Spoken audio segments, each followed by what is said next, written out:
Please sir, తప్పు అయిపోయింది. ఈ 10 రూపాయలు తీసుకోండి సార్. నీ కంటికి నేనేమన్నా ఆడుకునేలా కానుతున్నానయ్యా. అయ్యా ప్లీజ్, జనం వింటున్నారు, కాస్త మెల్లగా మాట్లాడయ్యా. ఓహో, ఆహా, అంత భయం గలవాడు అయితే శనక్కాయల తొక్కులు చెట్టింగులు వేసుకొని బీటింగులు పాడుకుందాం అనుకున్నావా? అవేం మాట్లాడండి. సరే, ఈ 100 రూపాయలు ఇట్టి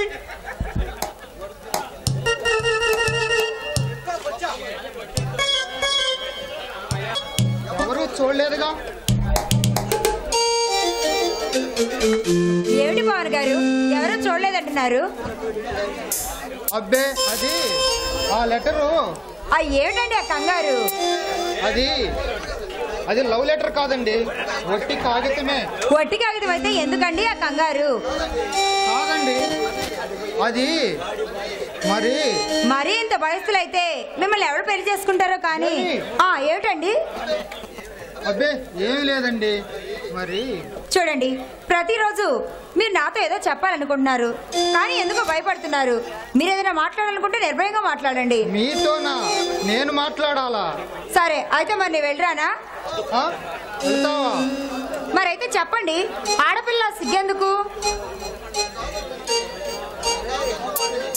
దేవి, నువ్వు కోపండి అంటే నీకో విషయం చెప్తాను. చూడండి పవన్ గారు, ఏదైనా ముక్కుసూటిగా మాట్లాడడం అలవాటు. మీరు ఏదైనా చెప్పాలనుకుంటే డైరెక్ట్ గా మాట్లాడండి. అది ఐ లవ్ యూ దేవి. పవన్! అవును దేవి, నేను నిన్ను మనసారా ప్రేమిస్తున్నాను. నువ్వు ఒప్పుకుంటే నిన్ను పెళ్లి చేసుకుంటాను. ఇది ఈ రోజు తీసుకున్న నిర్ణయం కాదు, ఎన్నాళ్ళ నుండో చెప్పాలనుకుంటున్న నిర్ణయం. ఎస్ దేవి, ఇలాంటి లెటర్స్ ఎన్ని రాసి ఉంటానో నాకే గుర్తులేదు. నిన్ను నా ఊహల్లోకి తెచ్చుకొని నన్ను నేను మర్చిపోయాను. చేయరాని పొరపాటు చేశాను. ఈరోజు ధైర్యం చేసి నిజాన్ని నీకు చెప్తున్నాను దేవి. మాట్లాడు దేవి, మాట్లాడు. నేనేమైనా తప్పుగా మాట్లాడానా? లేదు పవన్, నువ్వు తప్పు మాట్లాడలేదు. నేనే తప్పు చేశాను. నువ్వు ఒక మంచి స్టూడెంట్ కదని నీతో చనువుగా ఉన్నాను చూడు, అదే నేను చేసిన తప్పు. దేవి! పవన్, మీ మగవారి బుద్ధి పోల్చుకున్నావు కాదు. నిన్న ఒక మంచి స్టూడెంట్ గా అభిమానించాను, మంచివాడిగా ప్రేమించాను. ఆ ఉద్దేశంతోనే నీతో చనువుగా మాట్లాడాను. అదే నేను చేసిన తప్పు. వద్దు దేవి, వద్దు, ఇంకేం చెప్పొద్దు. నీ ఉద్దేశం తెలుసుకోకుండా ఆశలు పెంచుకున్నాను చూడు, అది నేను చేసిన తప్పు. నా గుండెల్లో నిర్మించుకున్న ప్రేమ మందిరాన్ని నువ్వు కాలదన్నుతావని ముందే ఊహించి ఉంటే నీ దగ్గర చేతులు కట్టుకుని నిలబడేవాడిని కాదు. పవన్! దేవి, నా జీవితంలో ఎన్నో ఎదురు దెబ్బలు తగిలాయి. నీ సాహచర్యంలో ఊరట పొందాలని కలగన్నాను. ఆ కళలు పటాపంచలైపోయాయి.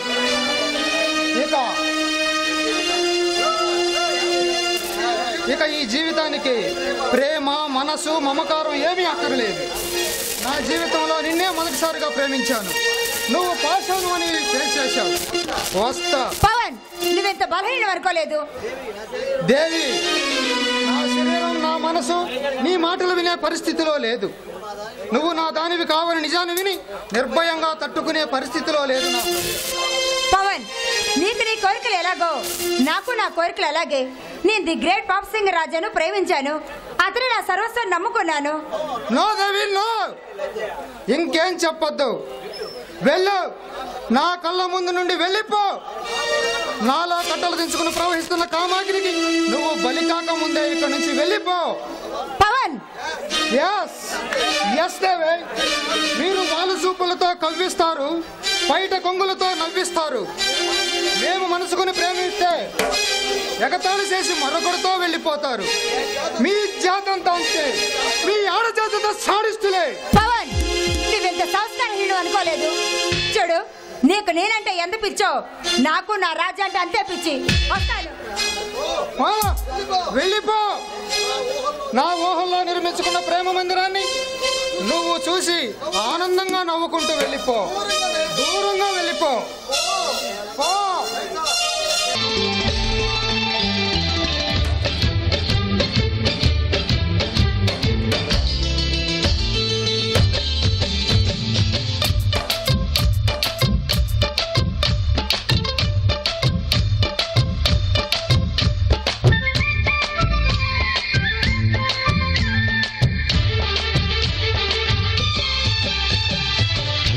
తళుకు చిన్నది తాజా సోకులున్నది చురుకు చురుకు చిన్నడు చుట్టేదాకా ఆగడు కోల కళ్ళల్లో కోరికున్నది పూల పక్కల్లో వాలమున్నది సై సై అంటూ సవాల్ కొట్టి సందు చూడాలా పై మరపించి ముద్దుల్లోనే ముంచి వేయాలా తద్దిమితం తద్దిమితం తద్దిమితం తద్దిమితం తడుకు తడుకు చిన్నది తాజా సోకులున్నది చురుకు చురుకు చిన్నడు చుట్టేదాకా ఆగడు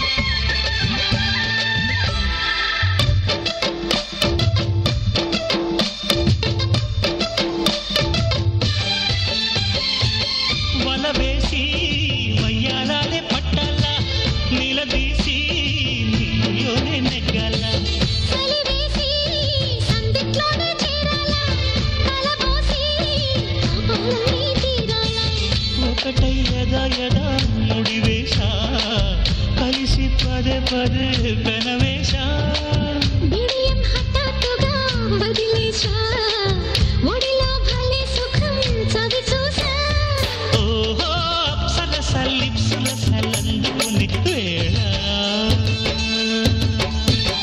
తడుకు తడుకు చిన్నది తాజా సోకులున్నది చురుకు చురుకు చిన్నడు చుట్టేదాకా ఆగడు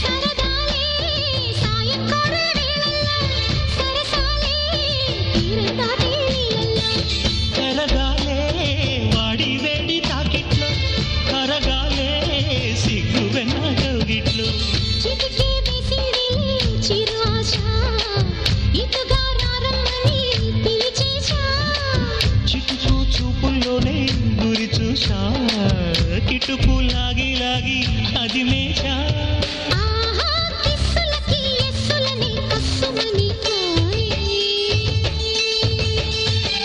తడుకు తడుకు చిన్నది తాజా సోకులున్నది చురుకు చురుకు చిన్నడు చుట్టేదాకా ఆగడు కోల కళ్ళల్లో కోరికున్నది పూల పక్కల్లో వాలమున్నది సై సై అంటూ సవాల్ కొట్టి సందు చూడాలా పై మరపించి ముద్దుల్లోనే ముంచి వేయాలా తద్దిమితో తద్దిమితో తద్దిమితో గితో గితో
ధర్మాయ సాధూనా వినాశాయ చతుష్కృత ధర్మ సంస్థాపనార్థాయ సంభవామి యుగే యుగే అనే భగవద్గీతుడు శ్రీకృష్ణ భగవానుడికి అర్జునుడికి గీతోపదేశం చేశాడు. ధర్మం అదు తప్పి దేశ వినాశానికి దగ్గరవుతుంటే దానికి కారణం సమాజంలో పెద్ద మనుషులుగా చలామణి అవుతూ రాజకీయ ముసుగులు అకృత్యాలకు పాల్పడే కొందరు స్వార్థపరులే. అలాంటి స్వార్థపరుల గుండెలను చీల్చి అవినీతి రాజకీయ నాయకులను దేశ సరిహద్దుల వరకు తరిమి కొట్టడానికి రగులుతున్న అగ్ని పర్వతముల పగబట్టిన నాగుల చలాగే సింహంలా అతను ఉన్నాడు. ఇంతకీ అతడు ఎవరనుకుంటున్నారా? ఇతనే జయచంద్ర వాణి. వాళ్ళ కుటుంబానికి సంబంధించినటువంటి జయచంద్ర తమ్ముడు తన అన్న బదులు చంపిన వారిపై పగతో దేశంతో నిప్పు రవ్వల మీ ముందుకు వస్తున్నాడు. చూడండి.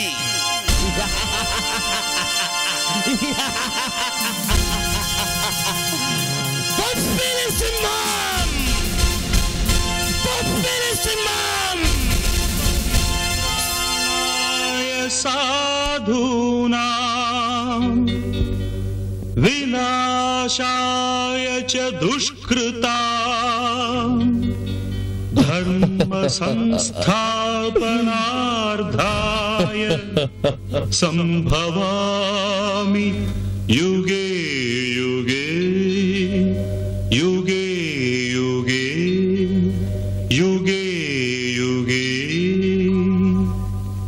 సంభవం నీకే సంభవం సంభవం నీకే సంభవం ధర్మానికి నువ్వే రాజువై న్యాయానికి నువ్వే మూర్తివై ధర్మానికి నువ్వే రాజువై న్యాయానికి నువ్వే మూర్తివై అవినీతినే అణచివై అన్యాయమే తుడిచివై అది నీకే సంభవం సంభవం సంభవం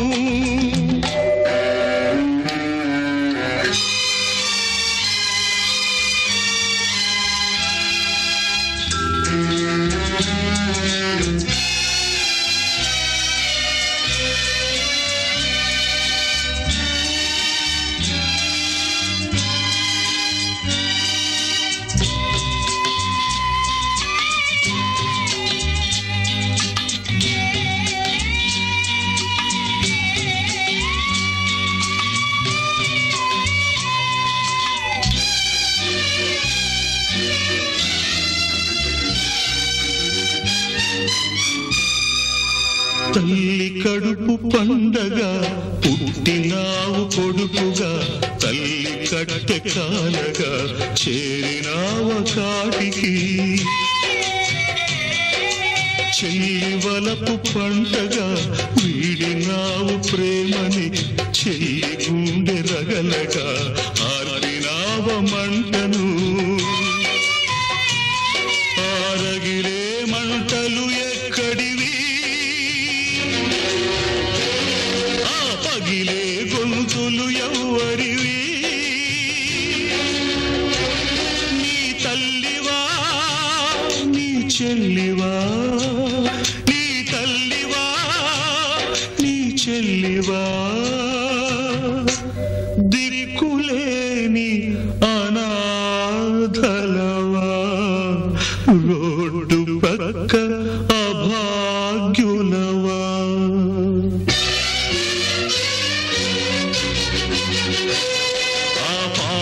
పాలికి పులివై బెబ్బులివై బొబ్బిలి పులివై బొబ్బిలి పులివై సాగిపో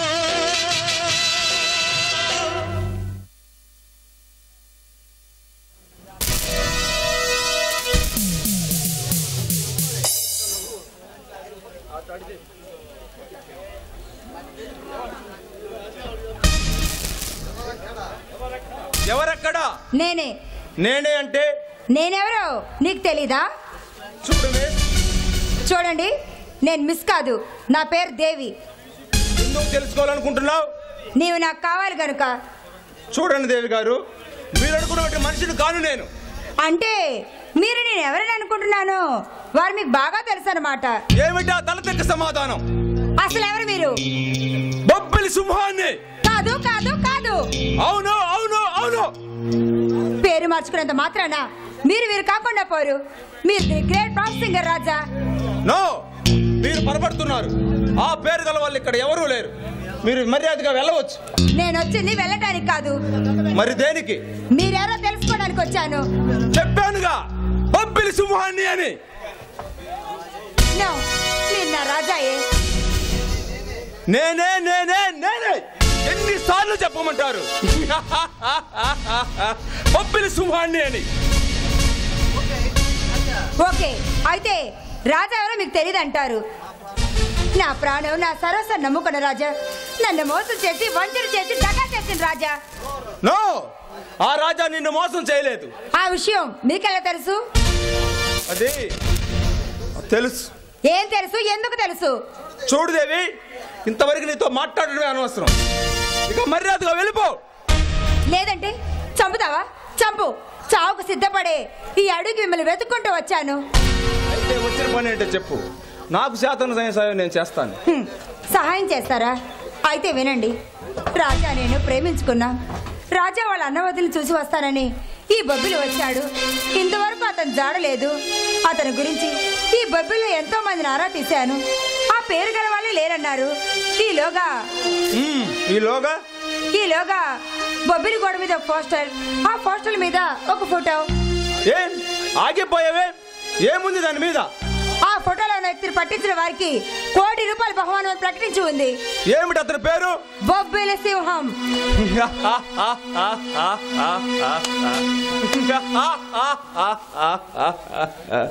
బొబ్బిలి సింహాన్ని పట్టిస్తే ₹1,00,00,000 బహుమానం. వా, ఏమి చట్టం, ఏమి న్యాయం! తప్పు చేసిన వాడు తప్పుకుంటున్నాడు, తాను ఎక్కడ సాక్ష్యం చెప్పవలసి వస్తుందోనని.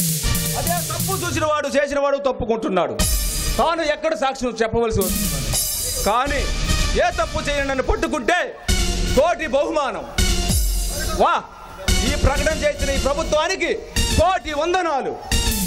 ఆ ప్రకటన విని నన్ను పట్టించిన వీరులకు ₹1,00,00,000 వందనాలు. మరి అయితే నేనే ఆ బొబ్బిలి సింహాన్ని. వెళ్ళి ఈ ప్రభుత్వానికి చెప్పు, నేను బొబ్బిలి గడ్డపై బొబ్బిలి సింహాన్ని చూశాను అని. నేను చూసింది బొబ్బిలి సింహం ఫోటోని కాదు, మరి నా రాజా ఫోటోని. రాజా రాజా రాజా, ఆ రాజా ఏనాడో చచ్చిపోయాడు. ఎందుకని? అయ్యో, నా అన్నా వదిలి ఎవరో చంపివేశారని పోలీస్ స్టేషన్ వెళ్ళి రోధించిన రోజున నేరస్తుల వివరాలు రుజువు చేసి తీసుకురమ్మన్న రోజునే ఆ రాజా ఆనాడే చచ్చిపోయాడు. సార్, మా అన్నా వదిలి ఎవరో చంపివేశారని రోజున దానికి సంబంధించిన సాక్ష్యాధారాలతో నన్ను తీసుకురమ్మన్న రోజునే నువ్వు ప్రేమించిన ఆ రాజా ఆనాడే చచ్చిపోయాడు. రాజా దేవి, ఈ కోర్టులకి చట్టానికి కావాల్సింది సాక్ష్యం, ఆధారం. అవి లేకుండా ఎన్ని నేరాలైనా ఘోరాలైనా చేయవచ్చని తెలుసుకున్నాను. అందుకే మంచి మానవత్వం మర్చి, బంధువుల్ని బంధుత్వాన్ని మర్చి ఇలా బొబ్బిలి సింహాన్ని అయ్యాను. రాజా,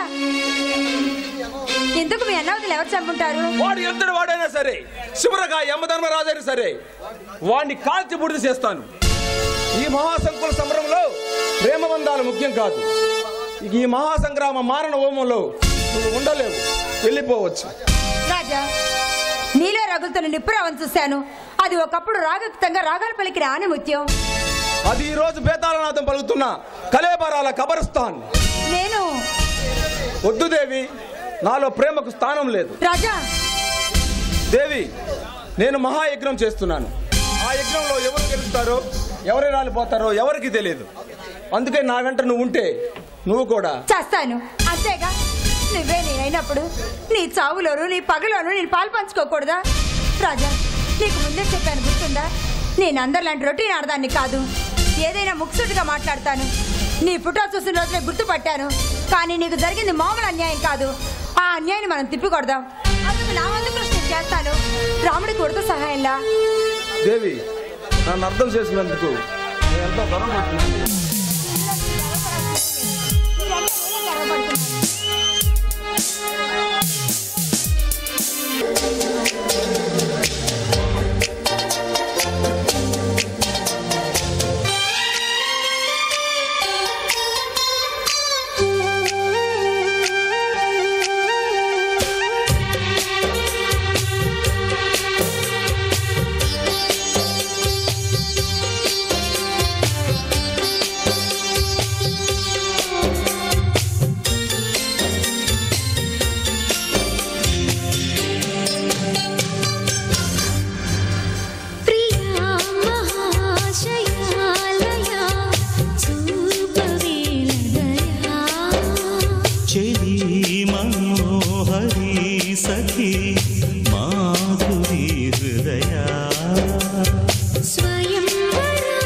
ప్రియం కదా